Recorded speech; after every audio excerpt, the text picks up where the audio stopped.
lapangan dan fasilitas kesehatan lebih dalam pencatatan dan pelaporan program tangga bencana Kabupaten Aceh Tenggara. Jumat 26 November 2021 dimulai.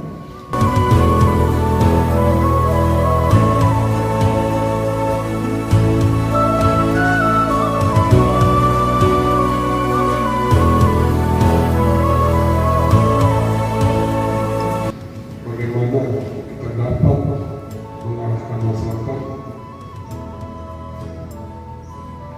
berbicara dalam keluarga. Artinya kita bertujuan untuk membentuk